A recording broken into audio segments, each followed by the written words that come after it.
for it. Hey, this is Eve, Bitcoin Kindergarten, and today I'm interviewing Maryanne Chisholm.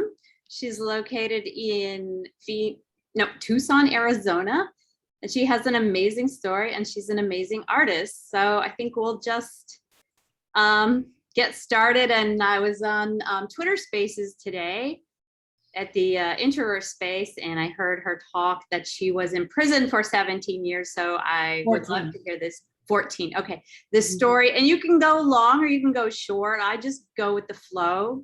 Okay. If you want a quick video, we do quick. You want long, we do long. It's totally up to you. Okay. Well, I write about my story actually on Tumblr quite a bit because I was frustrated with telling it over and over again. It's emotional when I tell it, and it's difficult to move past it, you know. But I spent 14 years in prison fighting a wrongful conviction, and I was never exonerated, but I did win substantial relief. Most people who know my story know that I'm coming to them with sincerity and I'm being who I am. But it was absolutely, it was horrific because I have my own story. I am who I am. And then you go into the environment of the justice system, which is deeply flawed. Yeah. And you suddenly become that story, whether that's your story or not. And the way that they manipulate the justice system into allowing you to only say certain things, only being able to tell the jury certain things. And I don't care what anyone says, it's always predisposed to the prosecution. They do not give you the benefit of the doubt. You are not innocent until proven guilty. You are guilty. The moment that you are accused, you are guilty. I spent 14 years fighting, and in 2018, I was released after winning substantial relief. Oh my God. So you were supposed to be in there longer than 14 years. 27 years. Oh, good Lord. I actually was. I've been in jail a few times myself, and a couple of times wrongly. But the last time, yeah, I could have stayed there for 3 years, but I just stayed there overnight. But just if anyone's been overnight in jail wrongfully accused, it's amazingly traumatic. Just one night, you know, of losing your freedom. I spent a lot of years in alone, and It's okay. I painted a picture each day to convey how I was coping that particular day. And I'll show you some. Yeah, let's show the art. I like to, that's why I like to do the YouTube, because you can talk and see the art. Okay, so I'm gonna run some of the NFTs I have, but I'm gonna try to turn off the sound for the ones that have sound. Just, okay, yeah. Anyway, you can always mute your button, but then you can't talk. You can just show it and then have a silent and then unmute. Okay, that sounds good. Yeah. Well, it's only a second. It's only. That's nice. I think it's. I did that piece. Wait, you have to share the screen. Hit the green share screen button. Oh, she was no. telling me before she missed a lot of technology being on the other side of the walls. There you go. Beautiful. Wow. So also make your screen, hit the green button and make it big. Because make it big? Yeah, that way it will fill the screen, and so you won't see your screen. Look, guys, this is new. So yeah, this is my chaos is controlled. I did this piece to convey that even though I was really suffering, I knew that in the end it was going to work out. And speaking of that, let me show you the piece. I'm really. Wait, does it move when you hit the music? No, well, yes, it Okay. does. Do you All want to right. do it? Yeah, hit the music. All right, Yeah, bear with me as I learn this. that's all right. All right, here we go. Wow. Yeah. That's amazing. I like the music. I think the music is good. I do too. It's nice and simple, and the whole idea was being allowed, being allowed to bring it to life, to share with people so that they could see what I went through. And that is a huge thing. But I do want to show one piece in particular. It's a still. Mm-hmm. And sorry. Okay, here we go. Art.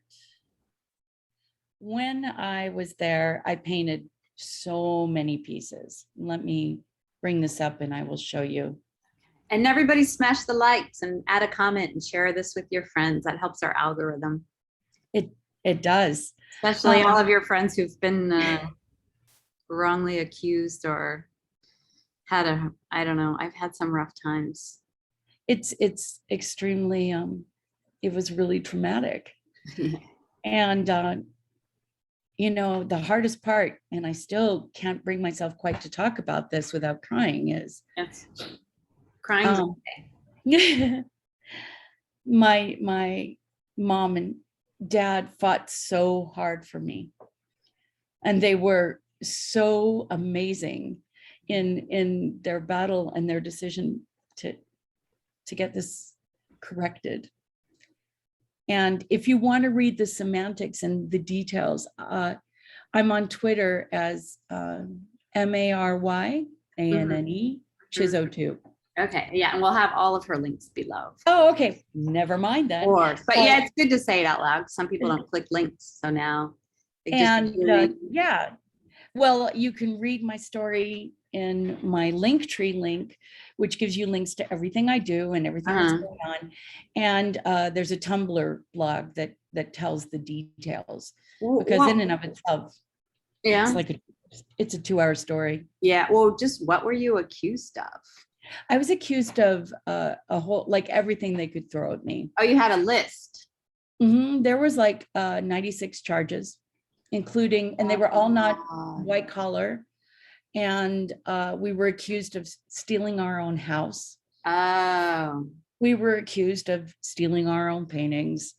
We were convicted, my husband and I, and he never went to prison, but he went to jail for 6 months. And my husband and I were convicted of property that the victim admitted they didn't have any right to. And so it blows my mind that that's a conviction. My husband was on IPS for 5 years. It's the longest IPS sentence in Arizona history. I don't know what IPS is. It's intensive probation services. Okay. It's really. I have to tell you, reminding me, I have a friend, his name is Adam Dermon. He's the head of a Native American church in Sedona, Arizona. I've known him for a couple of decades. He's a really amazing medicine man, and he moved to Verde Valley, Arizona, same state as you. And he was raided and given 10 counts of drug charges, but he does these peyote ceremonies to help people with PTSD. And he's within his legal right, you know, as a Native freedom American of expression. Church. Well, it's the religion, and yeah, his trial is like this month. I hope he's okay. And then his mom died of COVID. Like, if you can look him up and help him up, if you're out there, you know, I'm just saying this to the world because he's a really good person that I know. You know, I don't know that if you read the story in the news, it sounds like he's a meth dealer next door that you want to get rid of. And even the pictures are horrible, him and his girlfriend. And I understand. They did the same thing. They did the same thing to us. They try you in the media. Yeah. And then they build up prejudice, and then they go get you. And that's just what happens. Whoa, that's what happened. And then him and his girlfriend, they really do look like, oh, these people need to be, and they're the most sweetest. Adam is, he's an amazing person. All right, I'm just sorry for him. These are some of the paintings I did while I was in custody. And each day you could tell how stressed I was. Can you click on some and show them big? Yes, hold on. Did you start painting when you were in prison, or did you paint before? I painted before, but I painted in earnest in prison. This is the story of my life so far. And oh, of course, I just shared a really low res copy. Sorry about That's that. okay. But it's the entire story of what happened to me. And I'd really love to try to find you a better copy of that. So let me just really quickly. Are those all separate paintings that you put together? They are. Oh, wow. They're all separate paintings. And sorry, I know. I know your selfies. Oh, selfies. I was building a portrait, and look at these. These are amazing. I spent my first year copying art. Oh, brilliant. And the art that I copied, I think this is only 1 second. It's like a pan. Yeah, it's a live photo. But I spent the first year reproducing fine art. That's Rossetti? Yes, that's Rossetti and Tamara Lempicka. There's my husband right underneath it. Okay. Oh, awesome. And Bouguereau and Godward. And I loved the PRB. I just loved them. So all of these are my drawings on the back of envelopes. Amazing. I was going to ask you about your materials because your quality is really good. Like, how did they allow you to have like art materials in there? Colored pencils and floor wax. Whoa. Amazing. Yeah. It's a good thing. So thank God for NFTs, because like maybe in like after a while, those could degrade, it's not like archive. I'm an artist, so it's not like I have archival materials. I know I'm very, very fortunate. I did a whole series. Wow, that was really interesting. Can you go back to that weird animal and blow it up? Oh yeah, try to have your whole screen bigger. I think it's I don't know how to do it. It's a green button up in the left-hand side. See the little red, yellow, green? Uh-huh. No, not there. Sure? No. Wait, keep going to the left. Okay, that's the wrong. Go right. Right. Right.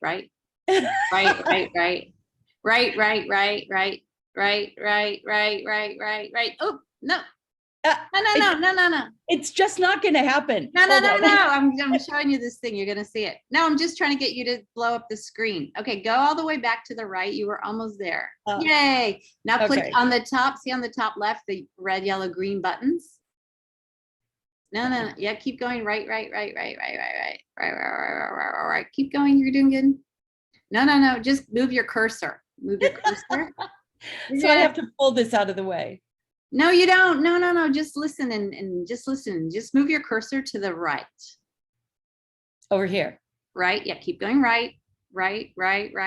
Keep going right. Oh my God. I'm sorry. Oh my God. You're totally editing that, right? No, I don't edit. I don't have time. Everyone's going to have to watch this because you know what? You missed out on many years of technology, and it's fine. I think it makes people feel better because even though we're in the NFT space and I'm in a crypto space, we're supposed to be highly technical. Like we all have to learn the basics. We do. Well, this is I'm pretty sure this was Parsons. I reproduced other artists' work on the back of envelopes for my first year. So I did 365 envelopes. Wow. And it was quite a task. But then when I was done, it was kind of the idea of like, well, that's done. So what do I do now? And I needed to have other options. But let me get you to the good quality. Wow, this is the most amazing story. I'm an artist, like I started making art too because I needed to recreate my own world, which was also unbearable, at that time. To create your own. Oh, it's beautiful. Oh, I do hyperrealism portraits too. Like I love this one. All right, try to go to that green button again and blow it up. That way everybody will be able to see it because they're probably on their phones. And so it'll be so small. Oh, Wow, that is hyper realism. Whoa. Yeah. Whoa, that's really good. We love doing, I love the idea of getting people something that they can remember their pets or their loved ones with. So I often give portraits to people who've lost loved ones as a gift so that they can remember their loved ones. It's just so lonely, you know? And let me go down here because this is really what I want to get to. And I have so many pieces because, you know, like artists, we get an idea and then we decide that we're going to experiment relentlessly until it is exactly what we want it to be, you know? Here we go. So let me put this up. Oh, there we are. So this is the story of my life so far. So like up here, it's crying tears, and it gave a tear for each year of my life that I lost. And it has a horse here and a horse there, which are a little abstract in this form. But they were my confidence. And then I made myself the dark horse because everyone thought that there would be a period at the end of my sentence, but it wasn't. It was a comma.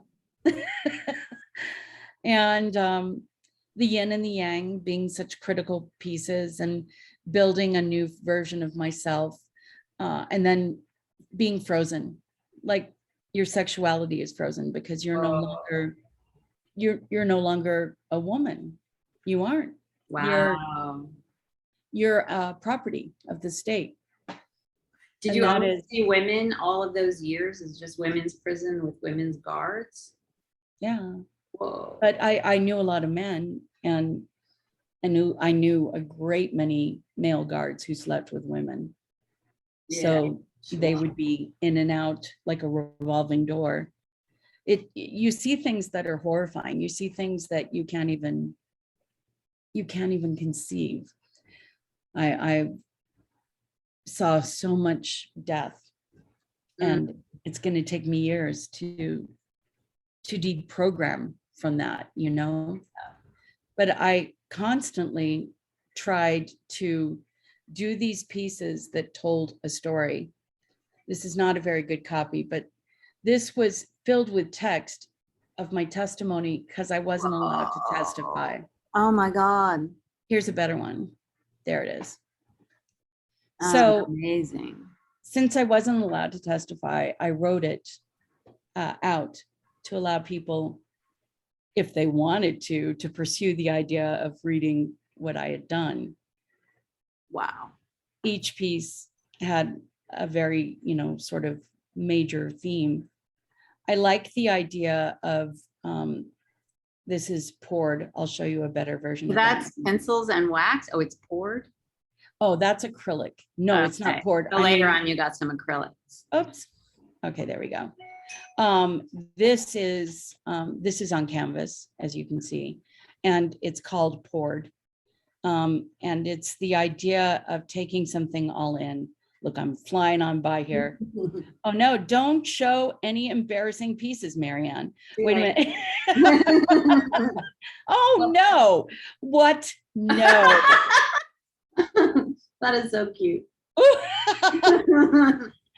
Dana, set this up. Dana, Tell her to come hit the the red button. And this is my best friend Karen. Here, I'm going to show you guys.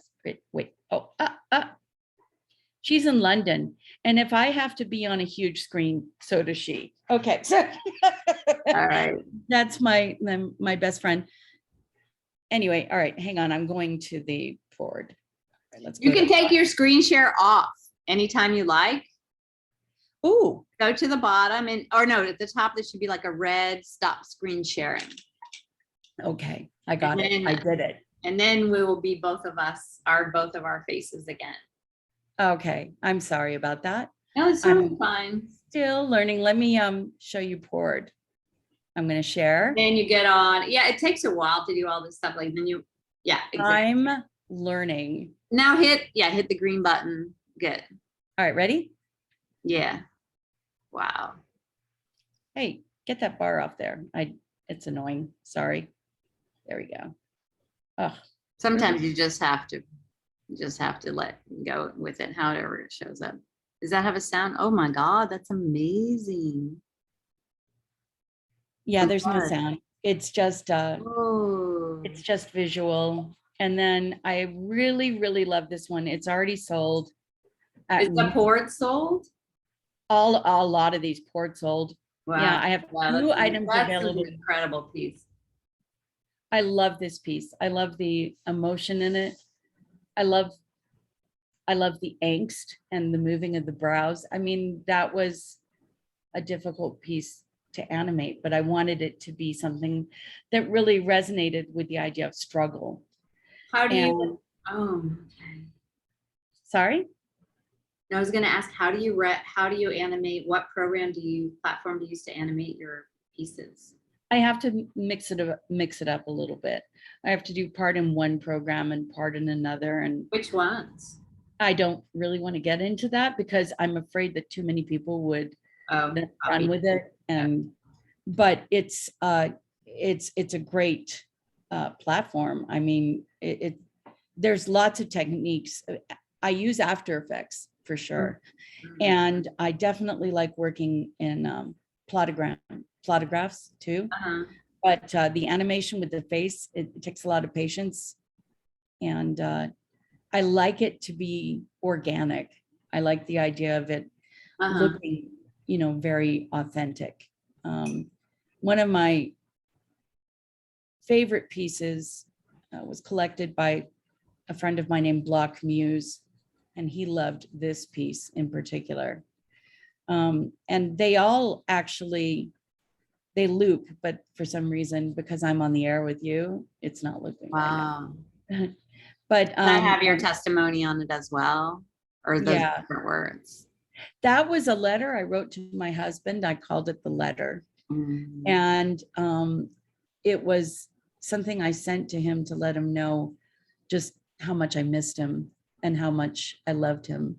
Oh, this is a piece that my friend Tori Bryant collected, and she's amazing. Oh my God. I love this piece. It's one of my most favorite pieces. That's beautiful. It was the whole idea of coming out and discovering life, realizing how much I'd missed and realizing how much was still yet to be experienced. And it's such an honor to have people want to collect the work I did during that time. Because, when I did the work back then, things were still, it was all still.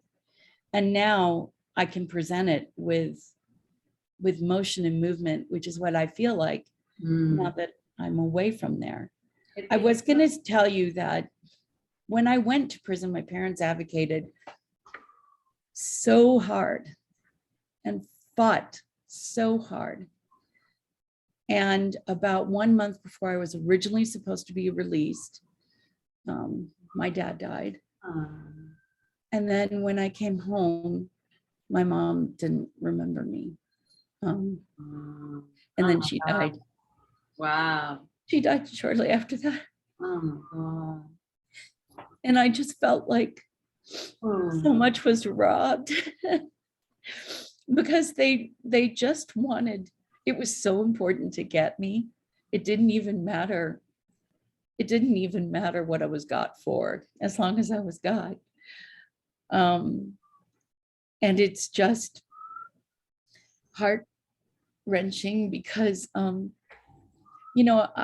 had a plan to help people. Another man confessed to this in full and admitted he did it alone, but it didn't matter. In the state of Arizona, if you run a corporation, you're liable for that corporation, whether you knew about it or not. You're responsible. Ignorance is not defense of the crime. So it doesn't matter if you know, it doesn't matter if you did it deliberately, you're guilty. And that's the way the law works here in Arizona. I did this one piece. It's like 60 seconds. I'm going to play it. Okay. Okay.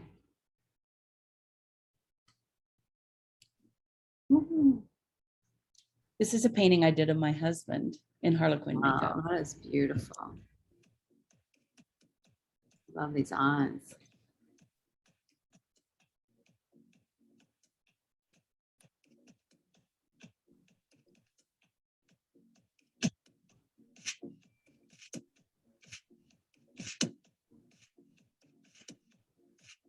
I donated half the proceeds of this to Suicide Prevention Foundation for the people that died in prison, A lot of for the suicide. times that I wanted to die in prison. And I love this piece. It's an incredible masterpiece, really. I love that piece. I love his expression. I love, Yeah, so heartfelt. and I just absolutely loved it. And I love the piece Yeah.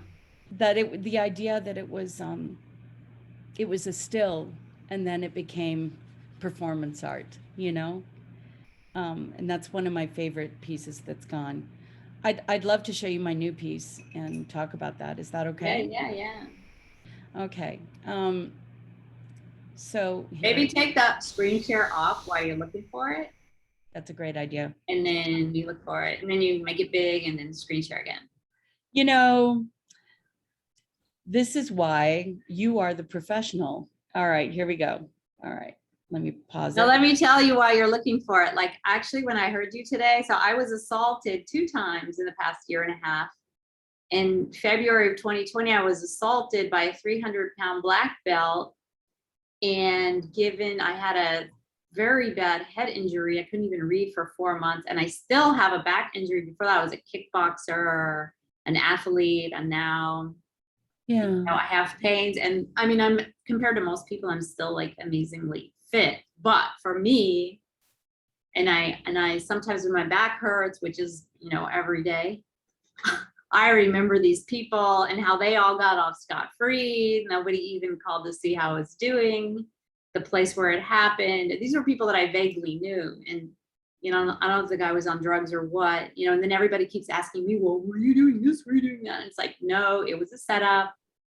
They hurt me and they just, you No know. one even called to check and see how you were doing? No, I was all alone and it was a lockdown. I realized I didn't have friends. That was painful. So anyway, it was super painful until when my back hurts, I remember all this stuff. And I spent a lot of time also reprogramming myself so that I'm not bitter, that I'm not It's hard.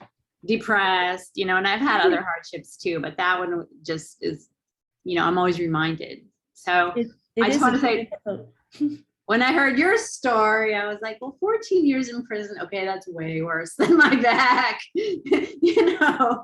And so I was like, and you're so cheerful in your voice, you're so upbeat in your work also, even all of your work has such life and vitality and beauty, you know, and you're really one of the more upbeat person in your voice. I can hear a lot in people's voices, you know, and I'm so impressed. We create our realities. Yeah, we do. And yeah. I remember when all of this was happening and I realized how bad it was. I remember the day and I thought, I'm going to be held responsible for this. Whoa. They're going to think I did this. And then they smeared us with our friends, with everyone we knew. They took everything we owned, everything. And then they sued us in civil court, used it in the trial and said I didn't even file a defense. But in the civil court, they said everything we said would be used against us in prosecution. And they took all of our money, so we couldn't defend ourselves. Oh my God. And it's just, it's horrifically unjust. It's extremely unjust. And I had to come to terms with the idea that just because people believed this didn't mean that that was who I was. And it was up to me to redefine it. Mm-hmm. So we sued with the ACLU for better medical care. And then at the end of my sentence, the director of DOC punished me by holding me an extra 6 months in retaliation. In fact, he said to my husband, in a conversation my husband saved in a tweet, which said, or not a tweet, a text, which said, I'm keeping her because I can. Who are these people? And It just, I don't know how they, I don't know. There's so many people like that. it's Yeah. a cruelty, Yeah. and there are people that believe that people go to prison for punishment. And then there are people that believe that in prison you get punished. So there's a difference, because sometimes it is enough to have to go to prison, to be away from your family, to live with people you don't know, to be in an environment that's punishment. But then there are people that take a special pleasure out of punishing you once you're in prison. And that is like, how would you, that is like kicking a dying person in the head. I mean, you're down and then they want more. Oh my gosh. It's crushing. I think the most difficult days of my life were the days where I wasn't allowed to talk to my husband because he was on IPS, and they just decided we didn't need to. So we didn't. For how long? 6 months. Oh. And my husband, he stayed with me for 14 years. He waited. Wow, that's beautiful. And it was never even a question. I offered him a divorce. But he said, we're in it. And we were going to win relief. And then we did. But it took a long time, And so I just decided during that time I would paint so that people would eventually know my story. Because it wasn't, sorry. That's okay. It wasn't what the public perception was at all. It was horrible, and it was unjust, and it was frustrating and scary, and I wanted to be angry so many times, and I was angry in the beginning, but now I just realize it made me the artist that I am today. It allowed me to help other prisoners that were dying because of poor healthcare. I got hurt in prison badly. It's why the ACLU took my case. Oh, good Lord. And just the other day, I went to a doctor who admitted he had never seen anything like what he saw on my body. Oh my God. And there's no fixing it. But that being said, I'm so blessed. I am, because I got to realize what's important. I got to fall in love with my husband again. I got to discover life again.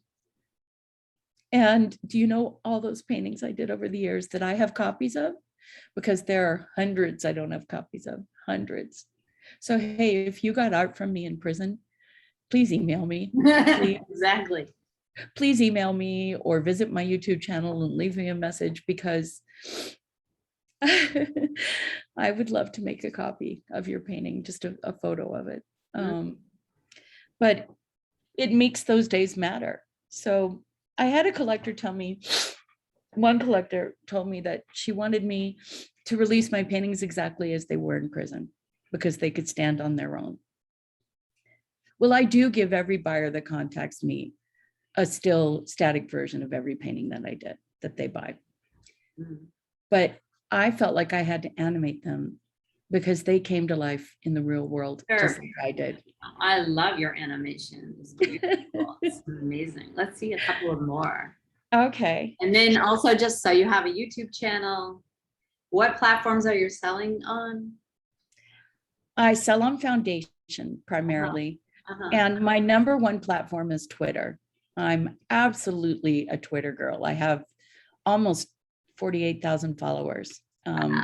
So I've got a really big group of people that support me on Twitter, and they're outstanding. What a really amazing community this is. Don't I'm you love it? so blessed. Here, I'm going to show you this. So hang on, let me go up and Oh, I share. love it. Because after I realized last year that I didn't have any friends, even my ex-boyfriends or whatever, nobody was there. I was like, I need to really meet good people and really focus on who they are as a human being, and not all the rest, Yeah. of course, is all the rest, you know? 'Cause I had people that I thought were really good friends in the year 2000. I loved them. I still love them. But some of them,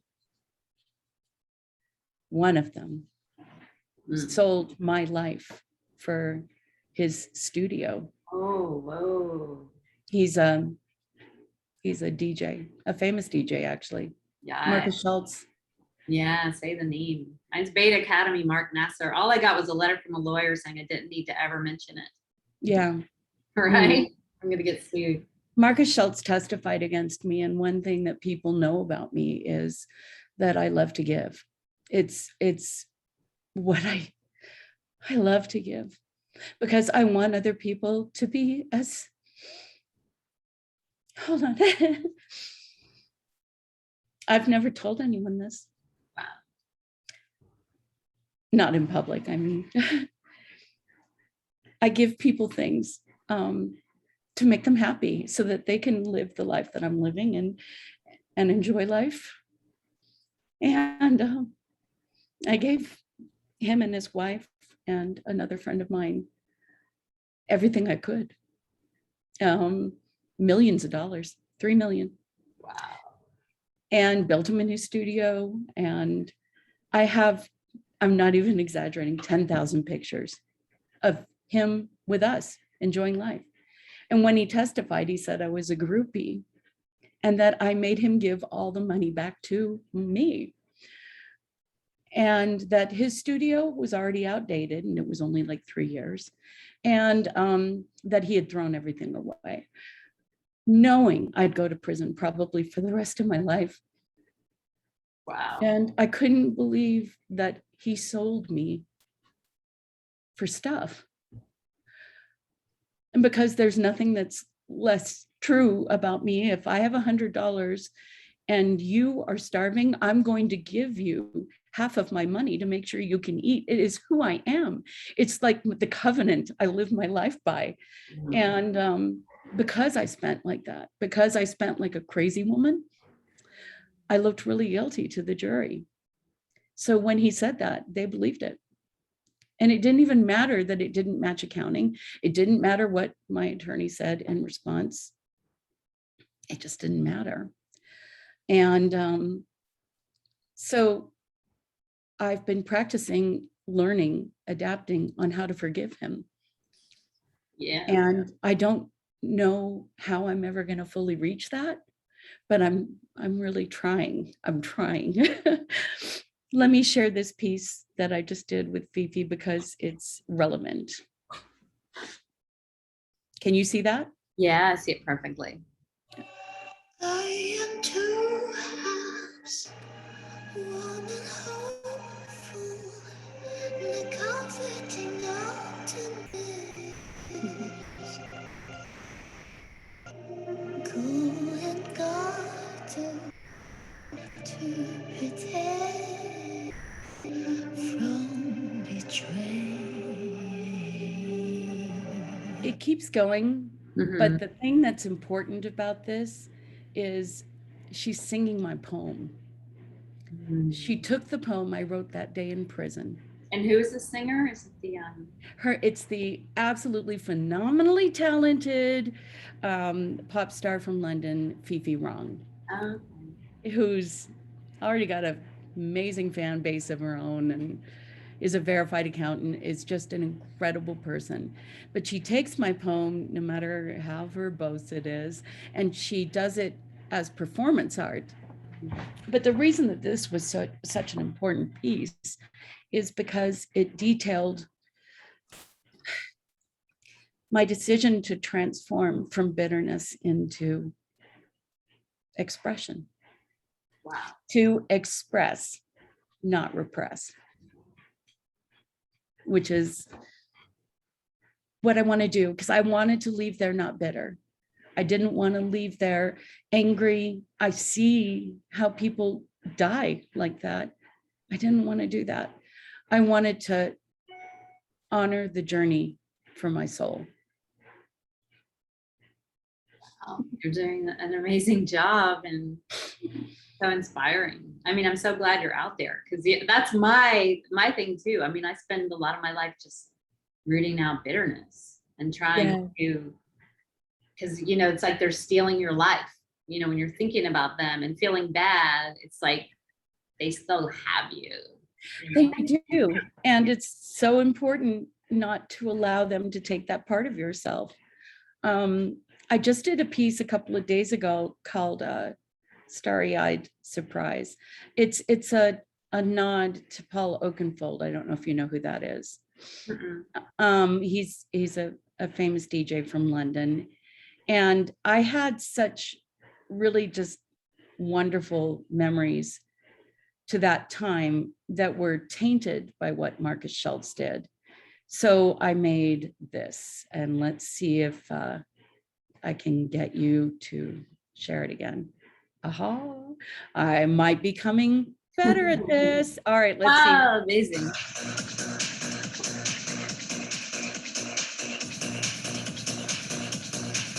It's very short. It rotates.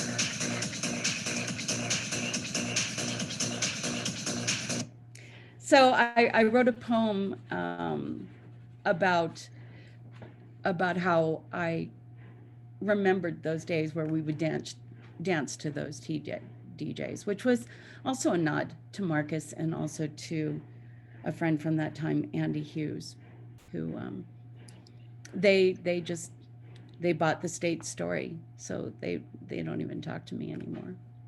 Wow. And I understand why they think I did that. I do. Well, I mean, once you get on the wrong side of a public opinion, I mean, I've been wrongly accused more than I've been wrongly accused also. I got so, you know what I mean? That's why I totally relate to everything you're saying. And that's why my friend, Adam Derman, who was also wrongly accused, him and his girlfriend, I could tell they were innocent. Like they had never been wrongly accused before. The first time you're wrongly accused, you think, well, goodness is going to win out, you know. Oh, yeah.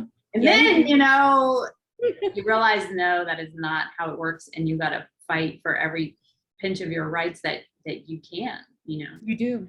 You're right. Otherwise, forget it.